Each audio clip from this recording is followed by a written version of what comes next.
Hey everybody, this is Mark Levine and you're listening to the NYC Real Estate Podcast, and this is episode number 3. And we are here today with Edward Bell, the president of High Tech Cleaning Services, and also Kahlil Gonzalez, who's a sales specialist for High Tech Cleaning and Restoration. You can visit their website at hightechcleaningservices.com, and that's high spelled H-I. So Edward and Kahlil, thank you for joining me. Thank you for having us. So nobody may know about your services, so I figure I'll give you guys an opportunity to kind of give a 2-second background. And Ed, if you want to tell us how you started and basically where you're at right now. All right. Thank you very much. I would hope at this point in time, since we've been in business for 25 years, that a lot of people do know about us. Mm-hmm. But in the off chance that somebody out there listening does not know about us, as I say, we started 25 years ago, and strangely enough, we just started as a carpet cleaning company.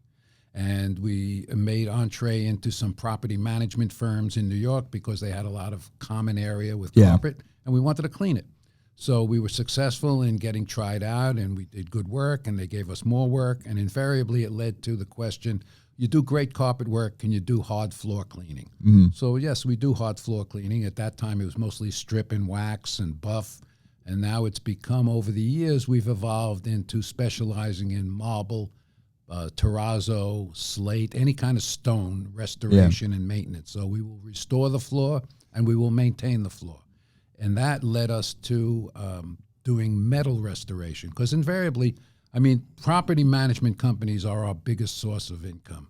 And the reason for that is because you get one customer such as your company, and it's a wealth of customers. Yeah. It's one name, but it's many buildings. Yeah. Within the buildings, there's numerous applications for our services. Right. We do, as I say, carpet cleaning. We do hard floor maintenance, polishing. Yeah. And we do flood and fire emergency remediations. Yeah. And we have over, at this point, I think, about 170 unique buildings. So that's a lot of floors. Right off the bat, that's 170 customers for us. And within that 170 customers, if each building averages 100 units, or even if it's less, it doesn't matter. I mean, we've got thousands of potential customers, right? Because we might do the marble hallway, right? And then the people with the marble bathrooms and countertops say, "Oh, that's beautiful. Who does that work? Maybe I could use them in my apartment." Right. So it's not just generally speaking the common area of the building. You're also servicing the individual unit owners or shareholders themselves. Right. It starts at the common areas and leads into all other things.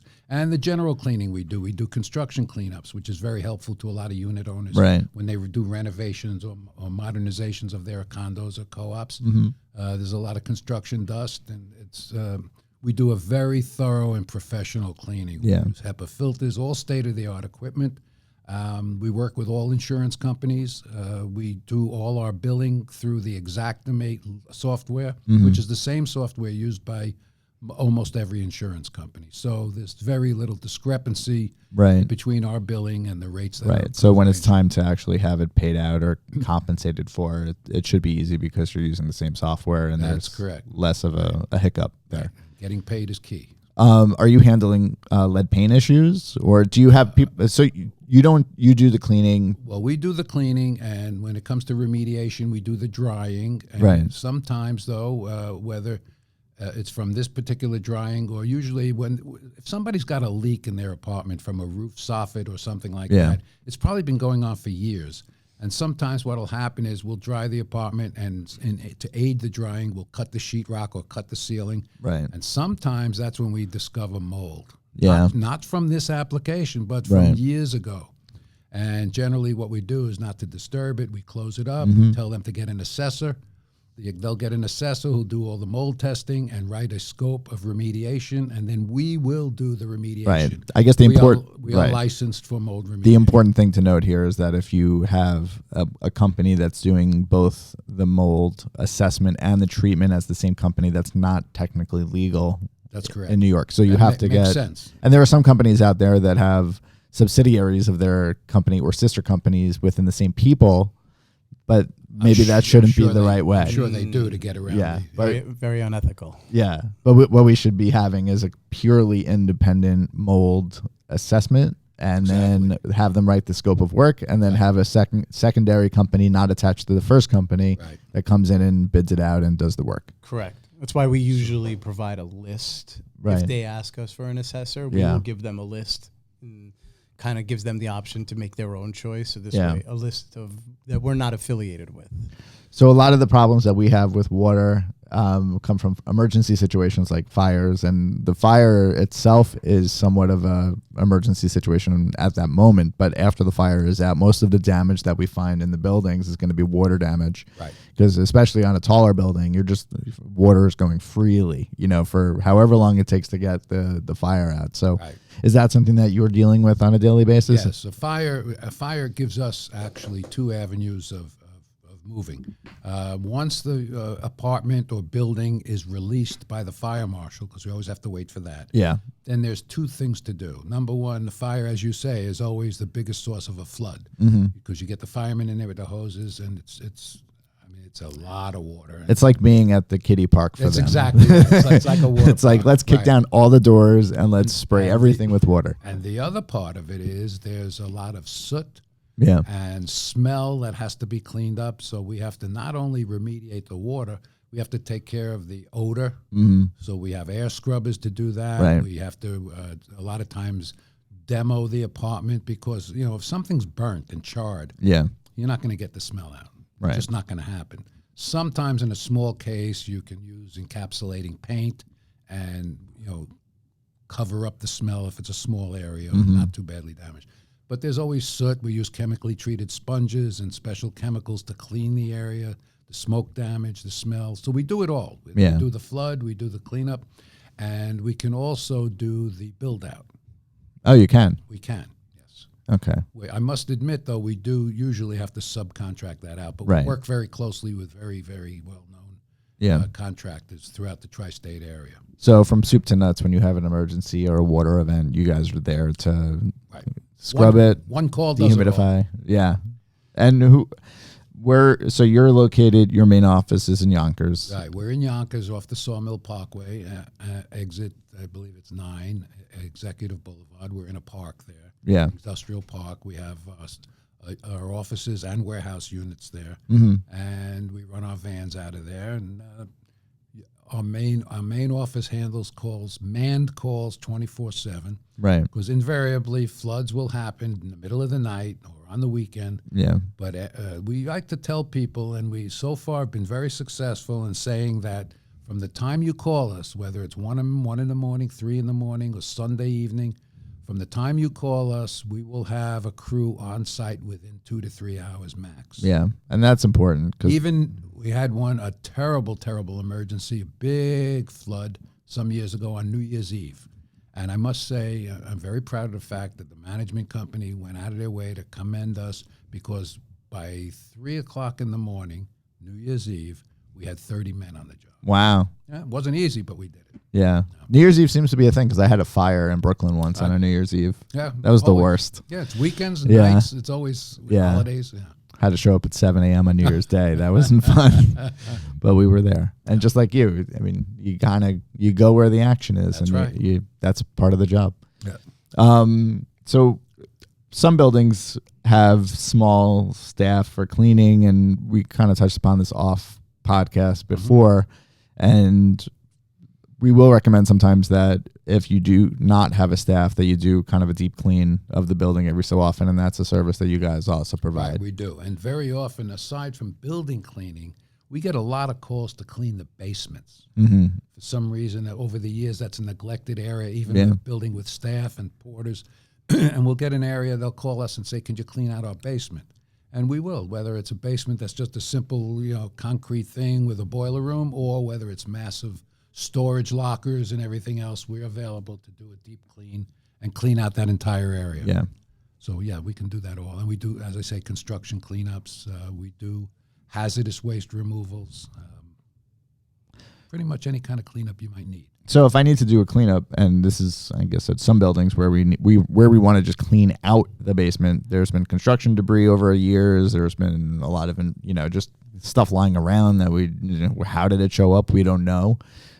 Presumably people are dumping, when they're doing their Right. apartments, or they move out and they don't remember that they have things in the basement. Is that something that you guys could also take care of too? Like with the Absolutely. carting away, putting that out? Glad you bring that up, because it brings up another area of service that doesn't always come to mind right away, but we do it. And it's not as often, but we do it. And that's hoarder cleanup. Oh. And it comes up, and you as a manager will get a call occasionally from either the health department, the fire department. Somebody's been called in because there's been complaints about an apartment. And I'll tell you, some of these are such a disaster, even where it's not necessarily filth. Right. And bodily fluids, which are common, but sometimes it's just people literally just hoard things. Yeah. And I could tell you examples in the highest class buildings. We've had buildings on Park Avenue where we've gone in on a call because the fire department said it had to be cleaned up. And we go to the apartment and open the door and could not walk into the apartment because it was floor to ceiling boxes from QVC and Home Shopping Network unopened. Wow. Floor to ceiling, thousands, and not exaggerating, thousands of boxes. People were just a little off. Elderly people, they had some problems. And if you found your way through the boxes, they had a little sleeping area. Yeah. And it just got. And it's such a fire hazard too. Oh well, that's why. That's why they eventually had. It's a tinderbox waiting. Yeah. So we set up a chute system out the window, and just we had their attorney present to mark off everything to make sure that nothing was damaged or nothing was missing, and make sure everything was accounted for and marked off when we did it. And it was just it was a great job. Yeah, I mean, it was a great job for us because it was a profitable job, and it was a great job because we alleviated a potential hazard. And everybody was very thankful. Even the people that lived there were thankful. Even though we took their stuff away, they just couldn't do it themselves. It just got out of control for them. What about you, Kahlil? Tell me about you. Well, I'm pretty much the guy you never want to see in your building. I specialize in mold remediation, water damage, fire damage. That's kind of my component within high-tech cleaning. I'm pretty much the guy that cleans the stuff that nobody else wants to clean. The crawl spaces, attic spaces, and just like he said, it's, these areas sometimes seem almost impossible to clean. Those are the spots that he assigns me to clean. Do you guys do vent cleaning, like all the way up to the roof? No, that's HVAC, so it's kind of... Okay. What would you recommend in terms of a deep clean? We kind of spoke about that before, but for a building, you should get a deep clean. I mean, is that a good practice just in general, or is that just like a failing of not having a building really shouldn't need a deep clean unless they just don't have the staff. And if they don't but if we don't have too many buildings like that because we deal with first-class properties more or less. And, I mean, we do also deal with some low-income housing through companies like Phipps, who specialize in managing those properties. Yeah. And sometimes we get some really weird calls in those buildings. Yeah. But generally speaking, we don't get calls for a deep clean. We'll get calls to clean graffiti off the outside of the building. We do that. Oh, we do power washing. Yeah. We'll even come up power wash people's terraces. There's all kinds Window cleaning? No. No window cleaning. Inside window cleaning. Inside. Okay, so if I have a building that needs to do, this is common, every window in the building you guys don't hang off. You need a window cleaner. Yeah. Right? No, we don't do the scaffolding. We do small scaffolding if we're cleaning the exterior stone in a country club or something like that. But if you're going up 4, 5, 6 stories, no thanks. Yeah. No. Okay. We'll pass on that one. Yeah. Got to pass on something. You can't do everything. We try to be a one-stop shop, but can't do everything. Yeah. Is there anything? So we're managing agents on the side, in our day jobs, not just talking into microphones. But is there anything that you could say as an owner to an owner operator or to a managing agent, and how to avoid these issues? Not to take away business from you guys, but how can we avoid having you in? Well, you can't avoid having us in if you have an emergency. Correct. I mean, emergency is by nature an emergency, so there's no avoiding it. But you don't want to avoid having us in to take care of the property because you want it to be pristine. You want it to keep the value of the property up. So you want to keep your carpets clean. You want to keep your stone polished. You want to be able to sell units. You want to be presentable. So you don't want to keep us out. Yeah. You only want to keep us out from hoarders, but you can't. I mean, that's not us. We can't recommend that. Just There's nothing to recommend there. Yeah. I'd say in every mold remediation that we do, we always give a consultation, whether it be to the tenant or the management company itself, on what steps they could take to prevent the mold to come back. Because a lot of times it's not just a water intrusion or a flood. Sometimes it's a basement that's just been festering and there's no ventilation. Right. So in every job that we do, we always make recommendations for dehumidification, ventilation, steps that they could take to prevent the mold from coming back. And we kind of do that as a way to ensure our guarantee to the work, because, you know, you can come and get mold out of somebody's house, and if they don't take those steps, it's inevitably going to come back. So in order to secure our guarantee, we kind of make... Are most mold remediations done by cutting out the mold, or is it by applying something to the surface? Well, it depends. Permeable surfaces, especially things that are cellulose-based, like gypsum, drywall, sheetrock, old-fashioned insulation, are usually, especially in New York, they have to be extracted at least 12 inches from where they're contaminated. Non-permeable surfaces like stone, wood can usually be treated. Fabric can be treated, usually depending on the complexity of it. If it's a Persian carpet, it's a different process than if it's an old college sweatshirt. But yeah, usually especially in New York, which is actually the law and regulation, anything permeable is usually extracted. Okay. And people put mold resistant sheetrock behind their tile in the bathrooms. In your experience, have you found mold on those surfaces? I'd say in my experience, 60% of the sheetrock that I have removed from properties has been mold-resistant sheetrock. Okay, so we're still at risk of hitting mold on those surfaces that are kind of dictated as not being subject to mold. Well, New York City, you see now, they have changed the code where bathrooms and kitchens should be built on wonderboard, cement board, Durarock, which is mold-proof, not mold-resistant. The only way you're going to get mold on there is if you have dirt, and then the mold will actually be on the dirt, not that. So it can easily be treated. But a long time ago, that's how they did. They put tile on sheetrock. Yeah. And now you have no idea, but you could have tons of mold behind festering. your tile. Yeah. You don't know it until you have the mushrooms. Yeah. It's amazing with mold.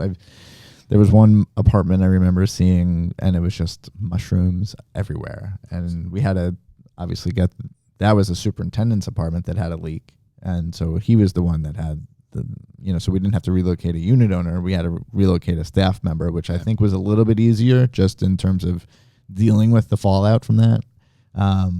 But it's amazing what mold can do very quickly. And it's so bad for your health too. Well, and the interesting is like when you say you see the mushrooms. So when you see those mushrooms, it's a mold called a basidiospore.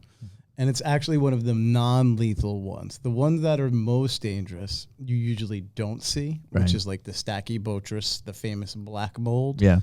And that will only grow on a cellulose-based building material like sheetrock. So you can have that, and it could be behind your tile or behind your cabinet, and you won't even know. And so the scary stuff is actually the invisible stuff. So when we see mold in an apartment, is that depending on... somebody's ringing. I should have yelled at everybody, phones off. It's okay, no problem. So when we, could be an emergency, could be mold. So when we see, as a resident, when we see mold, what is the process that we should take from your perspective? Is that something that I should, obviously I'm going to call my managing agent or my owner or... All right, so you say when you see mold, if somebody has a visual observation of what they think is mold, they should definitely contact. If you're saying about a unit owner, they should contact either the superintendent of the building. Yeah. Superintendent of the building will generally contact the managing agent. Yep. Managing agent will hopefully contact high tech, and high tech will tell you to have a mold assessor. Right. Or a if the contamination exceeds what they say is 10 square feet. So New York law doesn't require an assessor if it's a smaller than 10 square feet section. Then that's important. That is a mitigating company. No, we can come in, actually quote you on the work and do the work and not legally have to have a hygienist. If it exceeds 10 square feet is where you have to have the hygienist. Right. So that's why it's always good to contact the remediation company first, because they can kind of... If we have you in for under 10 square feet, do you also do an air sample test, or is that something that an assessor should do? We can do an air sample test if you'd like us to, but as Kay said, it's not necessary if it's 10 square feet or less. Correct. It can just be treated. Got it. We usually don't, because we prefer to just be honest and upfront about everything. And even though the law says we can clear it, we would usually rather have an outside party come and do it, because we feel more everybody's more comfortable in that sense. Yeah. Okay. Great. I think we've exhausted mold. We've talked a lot about mold. We have, yeah. A lot of mushrooms, black mold. 10 square feet is the minimum requirement. Anything under 10 square feet we could treat ourselves. We don't need to have two separate companies do it. You can just come in and treat it. Yeah, it's considered anything under 10 square feet is not considered a mold project per law. So anything 10 square feet or above is considered a mold project. Right. And believe it or not, 10 square feet is not a lot of space. No, it's not. Yeah. So and it's similar to lead paint. I think it's 2 square feet, I believe, for treating it as it has lead or testing it. Well, lead paint, as we said before, we don't do lead paint, and we don't do asbestos. Yeah. If we run into it, we can always make a referral to another company, or like we do, we can give you a list of companies and say, these are the companies that we dealt with in the past. Yeah. But, we don't make any, we don't have any direct affiliation to those companies. Perfect. So in the past, what I've had before we close this out, but I've had a lot of emergencies, and the process would be as the managing agent owner, I would call the insurance broker. I would put a notice of claim out there, and they would in turn call the somebody to come and review it. And then they would also have a remediation company come. Right. So getting you guys kind of on speed dial could save some time in going through that process, and just having somebody to be there as soon as possible, just to make sure that any emergency or fallout from the emergency is properly taken care of, even while we're in the process of doing the paperwork, to make sure that everything is covered. Because the longer that we let it go is just going to be more damage and more cost. So the sooner that we could get it would be better. Yep. Yeah. Well, cool. Well, thank you. So, again, Edward Bell and Kahlil Gonzalez from High Tech Cleaning Solutions, and that's hightechcleaningservices.com. High Tech is HITECH, and then cleaningservices.com. And you guys, your main office is 914-423-4600. If you want to email the podcast and ask any questions, that'll show up here. NYC Real Estate Podcast at gmail.com. And if you want to follow us on social media, it's at NYC Real Estate Podcast. And we're throwing these podcasts up on anywhere that podcasts are available, like Spotify and iTunes. And we thank you for listening, and we'll be back next week with another episode. Thanks, guys. Thank you. Thank you.